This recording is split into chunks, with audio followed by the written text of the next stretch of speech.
नमस्कार, न्यूज़ डंका में आप सभी का स्वागत है। मैं महेश विचारे।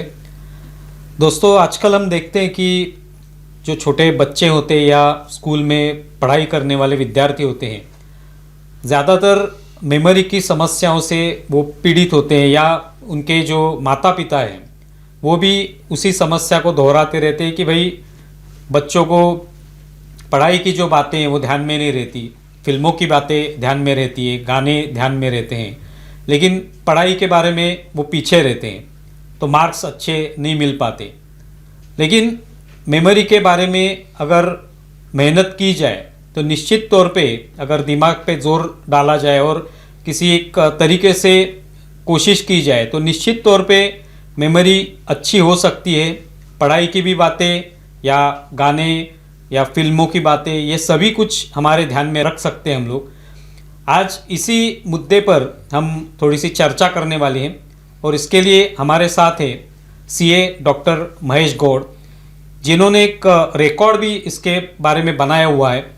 लगभग 249 बच्चे जिनको सीए की जो पुस्तक होती है उसके सभी पेजेस और उस पेजेस पे जो जानकारी होती है, जो अभ्यास होता है, वो भी उनको ध्यान में रखने की एक उन्होंने कोशिश की थी और उसमें वो उनको सफलता हासिल हुई और उन्होंने उसके बारे में एक रिकॉर्ड बनाया जो कि एक्सक्लूसिव रिकॉर्ड कहा जाता है या किंग्स बुक्स वर्ल्ड रिकॉर्ड कहा जाता है।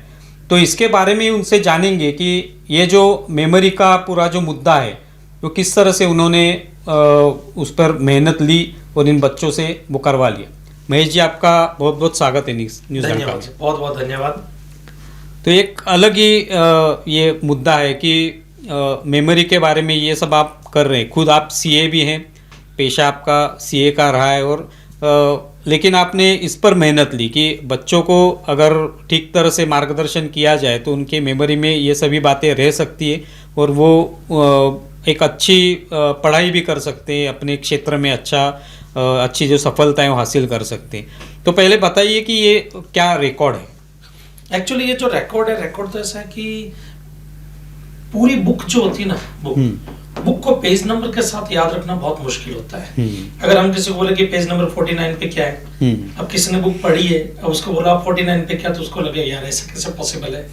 बट हमने कुछ ऐसी टेक्निक्स डेवलप की है। डेवलप की मैं यूं बोल रहा हूँ कि वो टेक्निक हमने नहीं बनाई, वो हमारे एंशिएंट टाइम से बनी हुई है। अच्छा। जब पुराने हमारे जो गुरु ऋषि मुनि थे, वो लोग जब कागज पेपर कुछ भी नहीं होता था तो मंत्रों को सबको सुन करके याद रख लेते थे।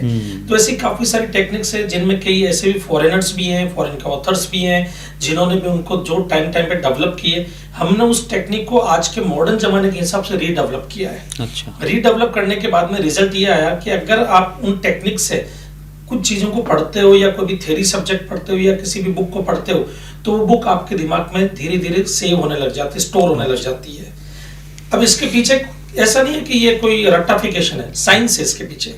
जैसे एक छोटे से एग्जांपल से मैं आपको पहले समझाना चाहूंगा। बचपन में हमने कहानी पढ़ी थी कछुए और खरगोश की, कि दोनों में रेस होती है, फिर उसके अंदर जो है खरगोश आगे जाकर सो जाता है, कछुआ धीरे धीरे चलता चलता जीत जाता है। अब ये कहानी हमने बचपन में पढ़ी थी, बट ये कहानी हमको आज भी याद है। हमने कोई रिवीजन नहीं किया इसका, हर साल रिवाइज नहीं करते हैं कहानी। हम मूवी देखते हैं, मूवी जो हमको जैसी मूवी देखी देख करके बाहर निकले उसके बाद 1 साल बाद भी पूछेंगे तब भी हम बता देंगे उसकी क्या कहानी थी। जबकि उस मूवी को हम बार बार नहीं देखते, यार एक बार मूवी वापस से रिवाइज कर लेता हूँ, एक मूवी देख लेता हूँ, ऐसा नहीं होता है। तो इसका मतलब हमारा ब्रेन जो है ना वो तो शुरू से ही सुपर पावरफुल है, हम उसको यूज करना नहीं सीख पाए आज तक। बिल्कुल। ब्रेन जो होता ना, वो ब्रेन हमारे जो होता उसमें एक पार्ट होता है हिप्पोकैम्पस, उस पार्ट में वही चीजें स्टोर होगी जो ब्रेन को इंपॉर्टेंट लगेगी। अच्छा। अब सवाल ये कि ब्रेन को इंपॉर्टेंट लगती क्या चीज है। अब पढ़ाई इंपॉर्टेंट नहीं लगती ब्रेन को, तो क्वेश्चन है कि पढ़ाई इंपॉर्टेंट क्यों नहीं लगती। जो हमारे लिए या बच्चों के लिए सबसे ज्यादा जरूरी है वो चीज इंपॉर्टेंट नहीं लगती क्योंकि वो सेव ही नहीं होती, बच्चा कितना भी पढ़ता रहे। तो उसके पीछे का रीजन है, ब्रेन को कोई भी चीज इंपॉर्टेंट लगती है उसके कुछ तरीके होते हैं जिनसे ब्रेन ये डिसाइड करता है कि अरे यार इस तरीके से इंफॉर्मेशन आई, मतलब ये इंपॉर्टेंट है, इसको सेव कर लो।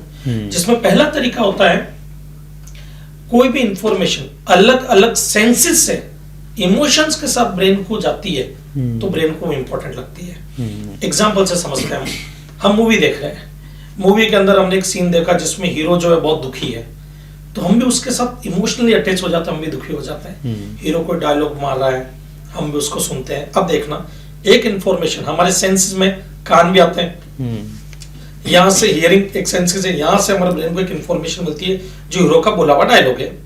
हमारी आंखों ने उस चीज को देखा, सेम इंफॉर्मेशन आंखें भी ब्रेन को दे रही है, मतलब अलग अलग सेंसेस से इंफॉर्मेशन ब्रेन को जा रही है। अब उसमें हमारे इमोशंस भी है।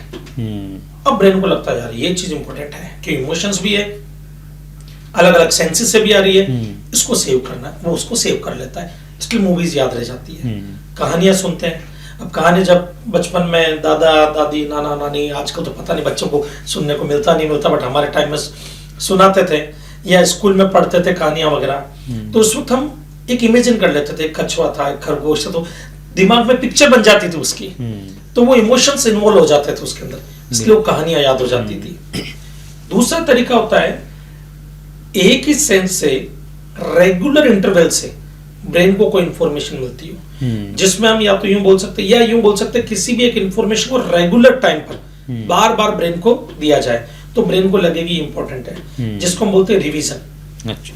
हम कोई चीज पढ़ाई करते हैं, एक बार पढ़ लिया उस चैप्टर को, फिर 4 दिन बाद एक बार और पढ़ लिया, फिर 10 दिन बाद एक बार और पढ़ लिया, तो वो स्टोर होता है। जैसे कि एग्जांपल से मैं समझाता हूँ, जितने भी व्यूवर्स ये वीडियो देख रहे हैं वो भी मेरी इस बात को मानेंगे कि जैसे अगर मैं बात करूं गायत्री मंत्र की, हनुमान चालीसा की, मेजोरिटी लोगों को पूछो कि गायत्री मंत्र का मतलब क्या होता है, उनको मतलब पता नहीं होगा, बट गायत्री मंत्र से ही बोल देंगे वो।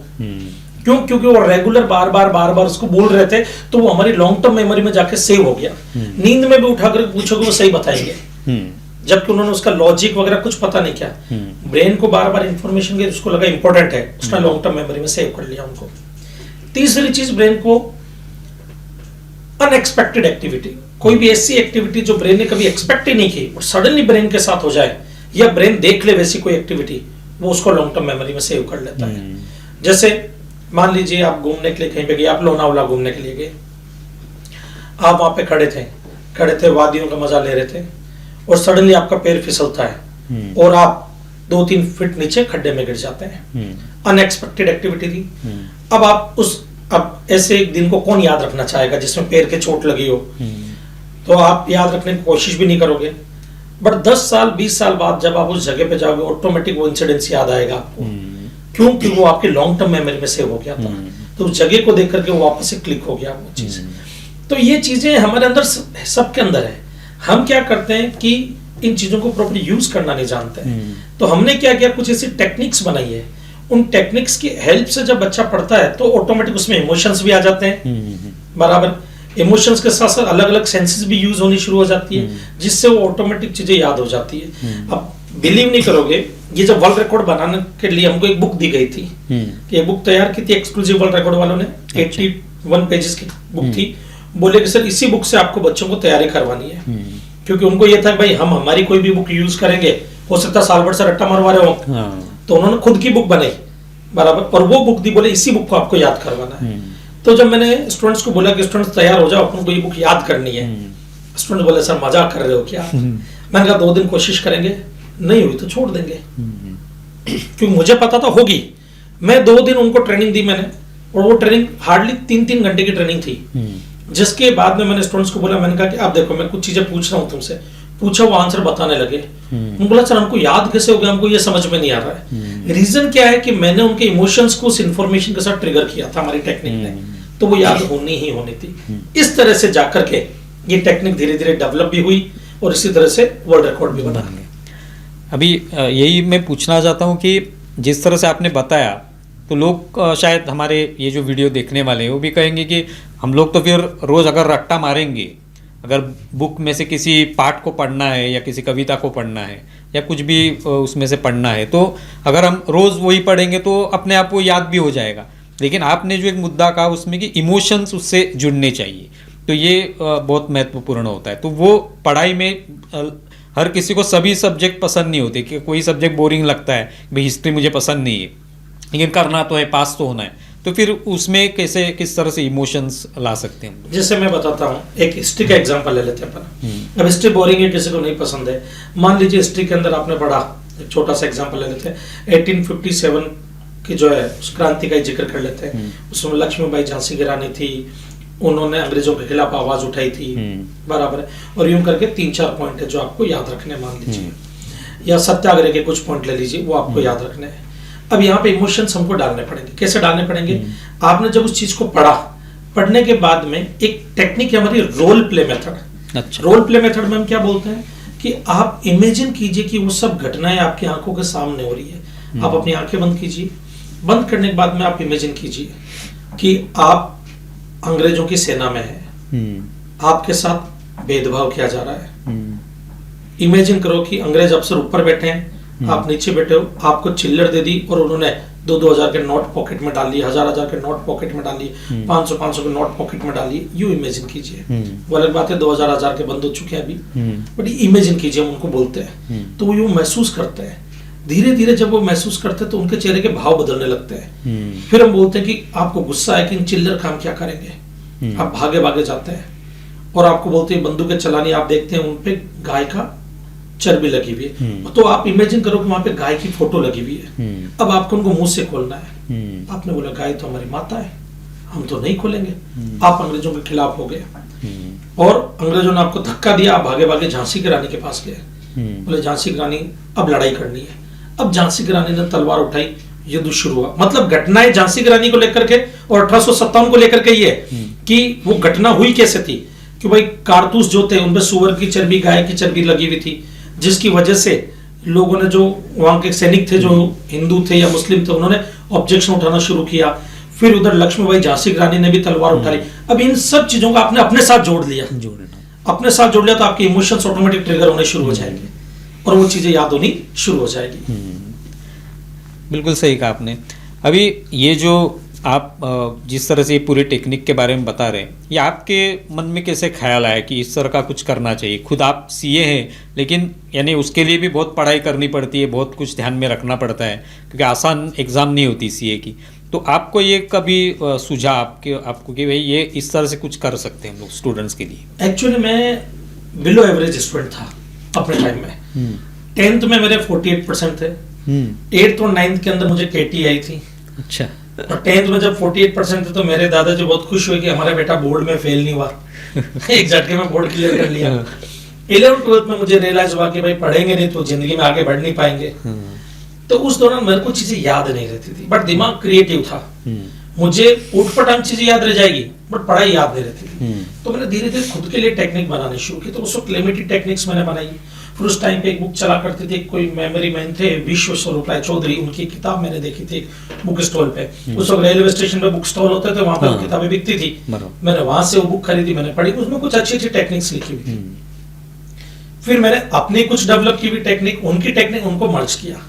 फिर जोधपुर के अंदर एक और जो है वहां पे मेमोरी कोच आए थे, धर्मेश पिटवा नाम था, गुजरात के थे वो आए थे। मैंने उनकी क्लासेस भी अटेंड की।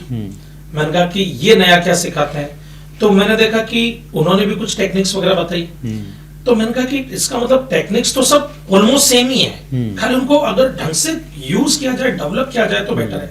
तो मैंने अपने खुद के लिए उनको डेवलप करना शुरू किया, जिससे मैंने जो है काफी सारे एग्जाम्स क्लियर कर लिए। अभी एट प्रेजेंट टाइम में मेरे पास 12 डिग्रीज हैं। अच्छा। तो मैंने अपने लिए यूज की। फिर मैं सीए के स्टूडेंट्स को पढ़ाता था। जीएसटी सब्जेक्ट है अभी, पहले इनडायरेक्ट टैक्स जो है उसमें एक्साइज और सर्विस टैक्स होता था, अभी जीएसटी और कस्टम्स है।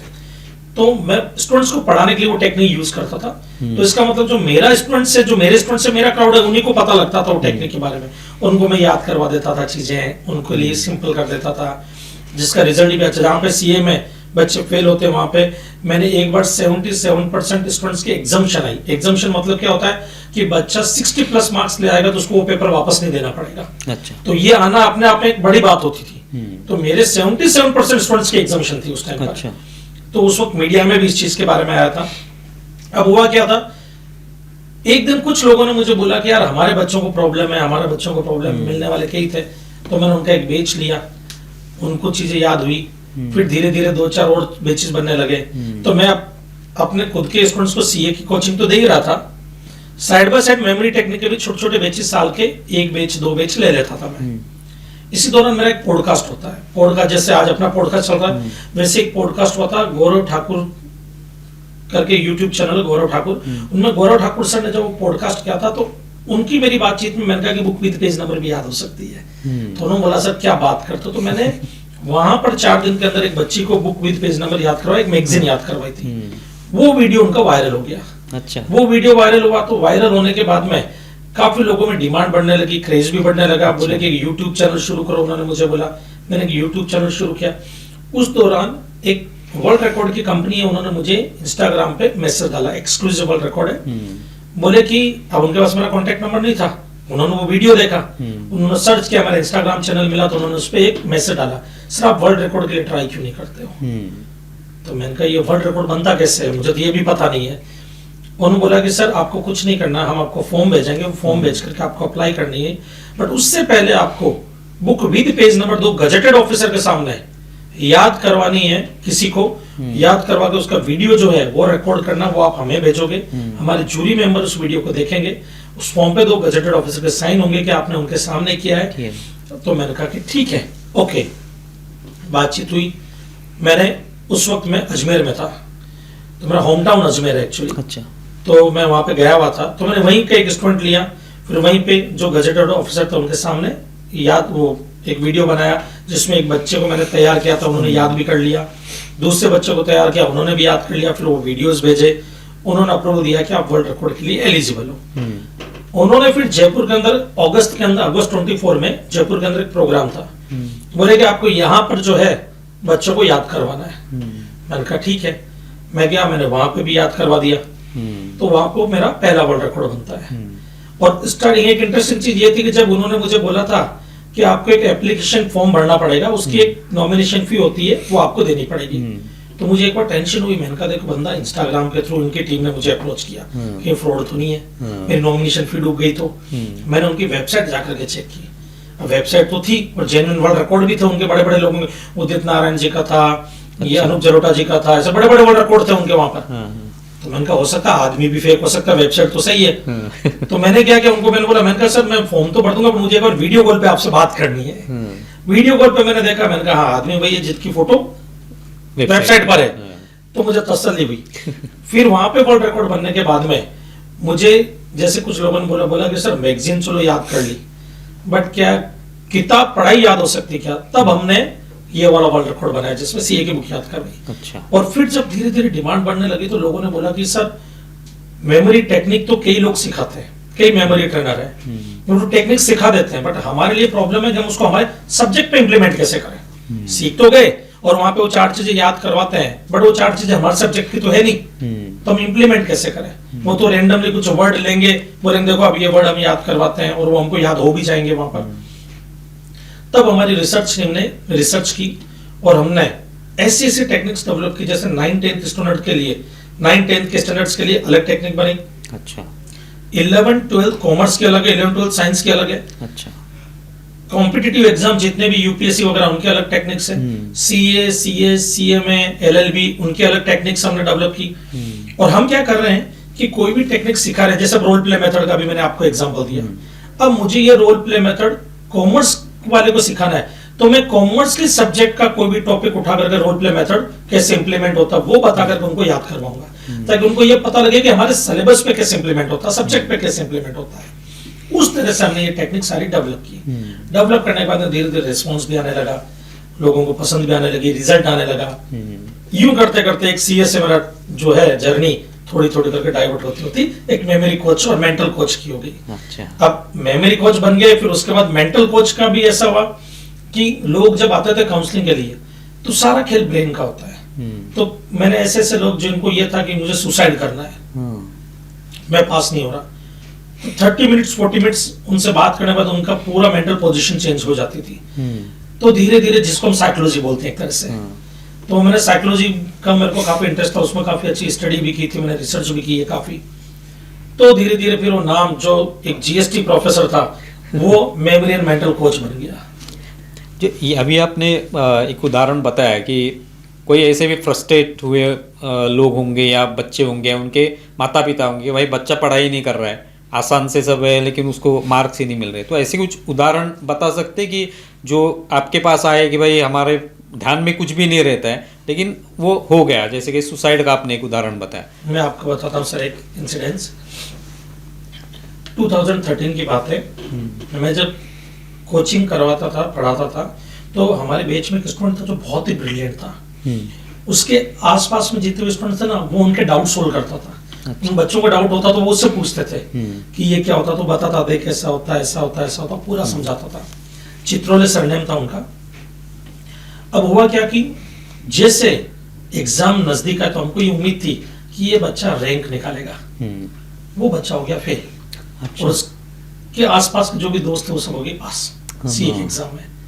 वो डिमोटिवेट हो गया और उसने ये सोच लिया कि भाई मैं अब एग्जाम नहीं दूंगा, घर से बाहर नहीं निकलता था, डिप्रेशन में चला गया, रोता रहता था।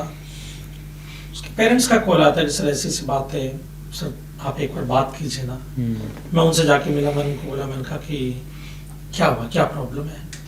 तो बोले कि सर पढ़ने का मन नहीं करता, मुझे सब कुछ आता था बट मुझे लग रहा है मेरे साथ गलत हुआ। मैंने कहा बदला लेने की इच्छा है? बोले हाँ सर है। तो मैंने कहा फिर बदला लेते हैं। बोले सर वो कैसे? मैंने कहा रैंक निकाल करके। मैंने कहा देखो तुमको लगता है तुम सही थे, तुम्हारी तैयारी अच्छी थी? बोले हाँ। मैंने कहा आज यहाँ पर तुम खड़े हो, बाकी के जो लोग एग्जाम देंगे अभी तुम्हारे साथ में, वो अभी तुम्हारे से पीछे है क्योंकि तुम वो सारे सब्जेक्ट पढ़ चुके हो, तुम्हारा कई बार रिवीजन हो चुका है। वो लोग धीरे धीरे यहाँ तक आएंगे, यहाँ तक भी आकर के एग्जाम क्रैक करेंगे। तुम ऑलरेडी यहाँ पर हो, तुमको सिर्फ अपनी गलतियां सुधारनी है। तुम उन पे फोकस करो। और फिर वहां पर मैंने उनको एक चीज बोली, याद रखना जिंदगी में जब कभी भी प्रॉब्लम्स आनी शुरू हो जाए, तकलीफ आनी शुरू हो जाए और आपको लगे कि सब कुछ मेरे खिलाफ और नेगेटिव हो रहा है, तो उस वक्त ये चीज समझ लेना कि नए अध्याय की शुरुआत होने वाली है। क्योंकि जब कभी भी कोई नई इमारत बनाई जाती है तो पहले पुराने को डिस्ट्रैक्ट होना बहुत जरूरी है। जब तक वो टूटेगी नहीं, नई इमारत बनेगी नहीं। और ऊपर वाला जो है उसका प्लान सबसे ज्यादा पावरफुल होता है। जैसे किसी महापुरुष ने कहा है कि हमारे मन का हो तो अच्छा, और मन का ना हो तो और भी अच्छा, क्योंकि ऊपर वाले के मन का हो रहा है। समझो यहाँ पे ऊपर वाले का कुछ प्लान है। तो जब कभी भी, मैं तो सब व्यूअर्स को भी बोलूंगा, जब कभी भी आपकी लाइफ में कुछ चीजें नेगेटिव होनी शुरू हो जाए ना, तो अपने दिल को एक ही चीज बोलना और मुस्कुराता है कहना, इट्स गॉड्स प्लान, ऊपर वाले का प्लान है, जरूर कुछ ना कुछ अच्छा होने वाला मेरे साथ में, इसलिए ये प्रॉब्लम्स आ रही है। अब वहां पे हुआ क्या, उसको मैंने बोला, वो थोड़ा सा मोटिवेट हुआ, वो लाइब्रेरी जाता था, पढ़ाई करता था, रिजल्ट आता है, वो रैंक निकालता है।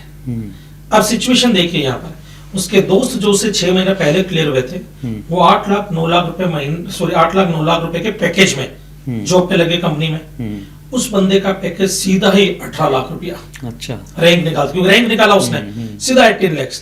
तो मैंने कहा कि भगवान को चाहिए था कि तू 9-10 लाख में ना खेले, 18 लाख का पैकेज मिले, इसके लिए तुझे एक बार रोकना जरूरी था। तो ये जो चीजें होती है ना सर, इनमें क्या होता है कि ब्रेन के अंदर की पोजीशन बदलने की जरूरत होती है बस। आपने कई बार देखा होगा सर, बच्चे एग्जाम के अंदर आंसर लिखते लिखते भूल जाते हैं, बाहर आते एकदम सुन, अरे यार ये तो मुझे आता था। ये अक्सर के स्टूडेंट्स के साथ में होता था, तो इवन मेरे साथ में भी होता है और आज भी के स्टूडेंट्स के साथ में होता है ये। इसके पीछे भी रीजन है। क्या होता है कि हम जब कभी भी टेंशन में होते ना, स्ट्रेस में होते हैं, तो कहते हैं ना, हमारे बड़े बुजुर्गों ने बोला है कि जब गुस्से में हो, टेंशन में हो, स्ट्रेस में हो, तब कोई डिसीजन नहीं लेना चाहिए। तो हम जब एग्जामिनेशन हॉल में जाते हैं ना, तो होता क्या है कि हम कोई आंसर लिख रहे हैं, लिखते लिखते एकदम से हम भूल गए, हम लोग तो यार कुछ तो पढ़ा था, कुछ तो पढ़ा था, कुछ तो पढ़ा था। एक्चुअली हम भूले नहीं है, क्योंकि हम जैसे एग्जामिनेशन हॉल से बाहर आते हैं, आंसर क्लिक हो जाता है। अगर भूलते तो बाहर भी क्लिक नहीं होता, वो हमारे को उस वक्त क्लिक नहीं हो रहा। वो उसके पीछे का कारण है कि जब हम घबराहट में, टेंशन में होते ना, तो हमारे ब्लड सर्कुलेशन प्रॉपर नहीं होता। उस वक्त हमारे जो स्ट्रेस हार्मोन है वो बढ़ना शुरू हो जाते हैं, जिससे हमारी सोचने समझने की डिसीजन मेकिंग क्षमता कम हो जाती है उस टाइम पर। क्यों? क्योंकि हमारे आसपास में एनवायरमेंट घबराहट का है, पड़ोसी भी घबरा रहा है, इधर वाला भी घबरा रहा है, हम भी बोल रहे हैं भगवान यूं कर रहे हैं। तो माहौल इतना घबराहट का हो गया ना, तो उस वक्त उसके स्ट्रेस हार्मोन रिलीज होने शुरू हो गए और सोचने समझने की क्षमता चली गई। तो मैं उनको एक एडवाइस देता हूं, ऐसे में क्या करने का, लंबी लंबी सांसें ले 3-4 बार 5 बार, और आंख बंद करके उस जगह पे ब्रेन के अंदर एनवायरनमेंट बदल दे, उस जगह के बारे में सोचे जहां पे बैठकर क्या उन्होंने वो आंसर पढ़ा था। अगर आपने उस जगह के बारे में सोचा कि मैं घर के उस कोने में था, मैंने टेबल पे था, टेबल पे बुक रखी हुई थी, पानी का गिलास था और मैंने राइट पेज पे कुछ पढ़ा, मेरी गारंटी है अगर उस वक्त उनकी पेज नंबर पे भी ध्यान गया होगा ना पढ़ते वक्त, उनको पेज नंबर भी एग्जाम में क्लिक हो जाएगा। अच्छा। और वो आंसर उनको क्लिक हो जाएगा। रीजन क्या है? घबराहट का एनवायरनमेंट बदलना ब्रेन से। तो हमारे पूरा का पूरा जो कंट्रोल सेंटर ही ब्रेन है, इस पे अगर आपने विजय पाली, इसको कंट्रोल में ले लिया तो सब कुछ आपके कंट्रोल में फिर। निश्चित तौर पे अभी जिस तरह से विद्यार्थी हो, स्टूडेंट्स हो, इनके लिए आप काम करते, लेकिन आम आदमी को भी बहुत बार ऐसा फील होता होगा कि भाई मुझे कुछ याद ही नहीं रहता है, घर पे कुछ काम करता हूँ तो भाई ये लाना था भूल गया। सर ये इतने सी इसके चीज नहीं है। इसमें कुछ बताइए। बिल्कुल बिल्कुल सर, इसमें भी होता है। जैसे क्या होता है कि इसके भी हमने हमारा कोर्स डिजाइन कर रखा है आम आदमी के लिए भी। हाँ। आम आदमी को प्रॉब्लम कहाँ पे आती है? जैसे ऑफिस में बैठा कोई, बॉस ने टास्क दिया, एक टास्क कर रहे हैं, जितने में कोई दूसरा काम आ गया तो पहला टास्क छूट गया तो दिमाग से निकल गया। कहीं पे चाबी रख करके भूल गए, चश्मा रख करके भूल गए, मोबाइल रख करके भूल गए, फिर ढूंढ रहे हैं कहाँ पे रखा था। बराबर है। और यहाँ पे भी लोगों को लगता है कि यार कभी कभी तो बच्चे भी भूल जाते हैं। भूल गया बच्चा गाड़ी में। ये आप मानोगे नहीं, ये रियल इंसिडेंस है। मेरे पापा के पार्टनर थे, वो अपनी वाइफ के साथ गए थे पार्टी में, वाइफ को वहीं छोड़ करके खुद अकेले घर पे आ गए थे। ऐसा हुआ है। तो उसके पीछे का एक रीजन होता है। क्या होता है कि हमारा जो ब्रेन होता है ना, वो उस चीज को याद रखता है जिसपे उसका फोकस रहता है। अब जैसे एग्जांपल के लिए मैं आपसे बातचीत कर रहा हूँ, बातचीत करते करते करते करते एकदम से मेरा हाथ ये क्या हरकत कर रहा है, मेरा ध्यान आपकी तरफ है, तो वो ब्रेन नोटिस नहीं करेगा। अब मेरे हाथ में मोबाइल था, मैंने कहीं पे मोबाइल रख दिया और मैं आपसे बात कर रहा हूँ, मेरा पूरा ध्यान, मेरा ब्रेन का पूरा ध्यान आपकी तरफ है, तो मेरे हाथ ने जो हरकत की ना, उसको ब्रेन ने ज्यादा नोटिस नहीं किया। नोटिस नहीं किया, फिर उठ करके हम बाहर चले गए। बाहर जाने के बाद मुझे याद आया मोबाइल कहाँ रख दिया मैंने। बराबर है। अब मैं सोच रहा हूं, अब जब ब्रेन ने जो चीज नोटिस ही नहीं की अच्छे से, वो स्टोर ही नहीं हुई, स्टोर नहीं हुई तो क्लिक नहीं होती है। इसका भी एक तरीका है बचने का। वो तरीका क्या है? जब कभी भी आप आते हो तो ब्रेन की खास बात है, भले पूरा नोटिस नहीं करता, वो थोड़ा बहुत नोटिस जरूर करता है ब्रेन। तो इसमें मैं क्या बोलता हूँ, जैसे मान लीजिए अपने इस स्टूडियो का एग्जाम्पल लेते हैं। आप स्टूडियो में आए, फिर आप अपने कैबिन में गए, फिर आप रिसेप्शन पे मान लो कोई मिलने के लिए आया था, वहां पे आप उनसे बात करने आए, फिर वापस स्टूडियो में आए। इसी दौरान आपने कहीं पे अपना फोन रख दिया। अब आपको याद नहीं आ रहा, रिसेप्शन पर रखा, ऑफिस रूम में रखा, कहां पे रखा। आपको क्या करना है? सिर्फ और सिर्फ 2 मिनट्स के लिए बैठना है और पूरी पिक्चर अपने दिमाग में घुमानी है। मैं यहाँ से बाहर निकला, उसके बाद सीधा मैं अपने कैबिन में गया, वहां पे मैंने 2 लोगों से बात कर, मैं इस टेबल पे पास में जो चेयर थी उस पर बैठा था। फिर मैं वहां से उठा, फिर मैं रिसेप्शन पे गया, मैंने वहां पर जो लोग थे उनसे मिला, हाथ मिलाया, फिर उसके बाद मैं वहां से निकल करके यहाँ पे आया। ये इंसिडेंट्स आपको अपने ब्रेन में दोहराना वापस है। जब दोहराओगे ना, एक पल के लिए आपका ब्रेन आपको हिंट देगा कि आपके हाथ ने कहीं ना कहीं कोई हरकत की थी, और जैसे ही वो हिंट देगा आपको इमीडिएटली वहीं पे जाकर देखना 90% केसेस में वहां पे वो चीज मिल जाती है। मैं आपको अपना इंसिडेंस बताता हूँ सर, इस बात को भी ज्यादा टाइम नहीं हुआ, ये भी 2024 का इंसिडेंस है। अच्छा। अजमेर के पास में एक जगह पुष्कर, रात को हम सब दोस्त लोग वहां पे गए हुए थे। तो वहां पे जब थे तो रात को एक फ्रेंड का बर्थडे था, आ रहे थे वापस। तो मैं अब अजमेर साल में एक बार जाता हूँ, सब दोस्त लोग मिलते भी हैं। जब वहां से आ रहे थे तो अजमेर और पुष्कर के बीच में घाटी आती है और बारिश का मौसम था और उस को कावड़ यात्रा निकल रही थी। तो उस दौरान हम वहां से निकल करके आए, फिर अजमेर पहुंचते हमने एक पान की दुकान पर रुके, पान खाया मेरे दोस्तों ने। वहां से फिर हम निकले, उन्होंने मुझे घर पे ड्रॉप किया, और जब ड्रॉप कर रहे थे तो मैं गाड़ी में से मोबाइल उठा रहा था। तो मेरा एक मोबाइल तो था, मैंने कहा मेरा दूसरा मोबाइल कहाँ गया। अब गाड़ी में ढूंढा, नहीं मिला। तो मेरे दोस्त ने बोला तू कहीं वहां पे पार्टी में तो नहीं भूल गया। मैंने कहा नहीं यार, गाड़ी में मैंने फोन पे बात की थी, तो फोन तो गाड़ी में ही होना चाहिए। पूरी गाड़ी छान मारी, फोन नहीं मिला हमको कहीं पे भी। अब फोन कहीं पे भी नहीं मिला तो हमको लगा पान वाले के वहां पे तो नहीं रह गया। हम वापस गाड़ी लेके पान वाले के वहां पे गए, वहां पे भी नहीं मिला, फोन मिल नहीं रहा था। अब उसके बाद में मैं और मेरे दोस्त घर आए, उन्होंने मुझे घर ड्रॉप किया। अब यहाँ पे मैंने, मेरे दोस्त ने बोला अब क्या करें, मैंने कहा गॉड्स प्लान और कुछ नहीं है। उस वक्त मेरी मेमोरी टेक्निक को लेकर के रिसर्च चल रही थी, और रिसर्च इसी चीज को लेकर के चल रही थी कि कोई चीज जो जनरली हम रख करके भूल जाते हैं वो कैसे याद रहे। तो मुझे याद आया कि क्यों ना मैं एक बार अपनी रिसर्च को ट्राई करूं। मैं घर में बैठ करके पूरी पिक्चर शुरू से बनानी शुरू की कि हम पार्टी से निकले, हमारे था सडनली एकदम से मेरे दिमाग में क्लिक हुआ। मैंने अपने दोस्त को फोन किया, मालूम है घाटी के वहां पे तिरंगा झंडा गिरा हुआ मिला था रोड पे, और हमने एकदम से, मैंने कहा गाड़ी रोको रोको रोको रोको रोको। बोले हाँ। और मैंने कहा मैं गाड़ी से उतर करके वो झंडा उठाने के लिए गया था। बोले हाँ। मैंने कहा फोन वहीं पे गिरा है। मैंने कहा फोन मैंने बात करके अपनी गोदी में रख लिया होगा, और गोदी में रखा, ब्रेन नोटिस नहीं किया होगा उस वक्त, और एकदम से दरवाजा खोलते उठे, गिर गया होगा। और बारिश हो रही थी, तो बारिश हो रही थी तो पता नहीं चला वहां पर। आप मानोगे नहीं, रात को 2 बजे वापस, 2-3 बजे के करीब हम वापस, मेरे दोस्त को बुलाया, वो आया, हम वापस उधर गए, उस जगह पे गए। तो मैंने कहा देख झंडा हमको यहाँ पे दिखा। गाड़ी रोकते रोकते 20 कदम आगे चले गए थे। 20 कदम आगे चल के देखते फोन वहीं पे पड़ा हुआ था, फोन मिल गया। तो ये चीज होती है, हमारा ब्रेन हल्का फुल्का इसके बट नोटिस करता है चीजों को। यानी आपको खुद के लिए भी ये टेक्निक इस्तेमाल करनी पड़ी।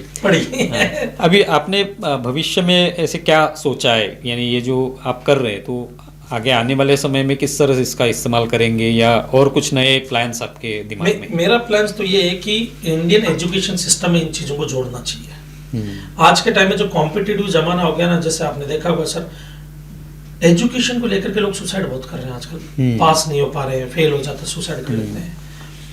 आज के तारीख में इतने सारे बच्चे सुसाइड कर रहे हैं ना, क्यों कर रहे हैं? क्योंकि वो क्लियर नहीं हो पा रहे हैं। हमारा एजुकेशन सिस्टम ऐसा ना कि आप पेपर में जो लिखोगे उसी के बेस पे मार्क्स मिलेगा। आपका ब्रेन कितना शार्प है वो इंपॉर्टेंट नहीं है, बट पेपर के एग्जाम में 3 घंटे में आपके ब्रेन में वो चीजें क्लिक हुई क्या, और वहीं पे ये मेमोरी टेक्निक काम आ रही है। अच्छा। तो इंडियन एजुकेशन सिस्टम में बाकायदा इसको एक पार्ट बनाना चाहिए। मैं तो ये चाहूंगा, इसका ये भी एक स्किल है, एक कला है, और इस कला को भी आप जितना ज्यादा अगर डेवलप करोगे उतना ज्यादा बढ़िया होगा। और हमारा तो ये मोटिव है कि आने वाले टाइम में हमारे जैसे यूट्यूब चैनल है सीए डॉक्टर महेश गौड़, उसमें हम कई वीडियोस डालते रहते हैं। तो हमारा ये मोटिव है कि आने वाले टाइम में स्टूडेंट्स कम से कम ये स्ट्रेस ना लेके चीजें याद कैसे होगी, वो कॉन्सेप्ट पे फोकस करें। हाँ, एक चीज मैं जरूर बताना चाहूंगा आपको, लोगों को लगता है कि ये जो मेमोरी टेक्निक है ये रट्टाफिकेशन है। ये रट्टाफिकेशन नहीं है, ये प्योर साइंस बैक्ड टेक्निक है, पूरा साइंटिफिकली प्रूवन टेक्निक है। ये टेक्निक तभी काम करेगी जब आपको कॉन्सेप्ट क्लियर हो। जैसे एग्जांपल के लिए, मैं कॉमर्स का स्टूडेंट हूं, अब मैंने कोई सब्जेक्ट पढ़ा, उस सब्जेक्ट का कॉन्सेप्ट मेरे को समझ में आ गया, बट एग्जाम तक मुझे याद भी तो रखना होगा, वहां पर वो टेक्निक काम आएगी। बट आप मुझे साइंस की बुक दे दो, मैं सर साइंस की 50 लाइनें लिखी हुई है, पढ़कर याद रखनी है, बट मुझे वो समझ में ही नहीं आ रहा, मैंने कभी पढ़ा ही नहीं है, मैं उसको याद नहीं रख सकता। तो ये रट्टा करवाने वाली टेक्निक नहीं है, कॉन्सेप्ट तो आपको समझना पड़ेगा। समझने के बाद इस टेक्निक से सिर्फ वो चीजें लॉन्ग टर्म मेमोरी में सेव हो जाती है और एग्जाम में इजीली क्लिक हो जाती है। ये काम है इसका। निश्चित तौर पे यानी बहुत महत्वपूर्ण विषय है, जो कि अगर स्कूलों में भी अगर रखा जाए, उनको अगर बताया जाए, तो निश्चित तौर पे बहुत सारे बच्चे या उनके माता पिता भी इसको समझ पाएंगे और इसका उपयोग भी हो सकता है उनको भविष्य में। आप यहाँ पे आए और ये विषय जो है लोगों के सामने रखा, शायद इसके माध्यम से आप तक भी लोग पहुँचेंगे और इसके बारे में जानना चाहेंगे। बहुत बहुत धन्यवाद sir. Thank you sir, thank you. नमस्ते। तो दोस्तों, अभी हम लोगों ने महेश गौड़ जी से बात की। आपको ये विषय कैसा लगा ये ज़रूर बताएं। हमारा ये वीडियो ज़्यादा से ज़्यादा शेयर करें और हमारे YouTube चैनल सब्सक्राइब करें। धन्यवाद।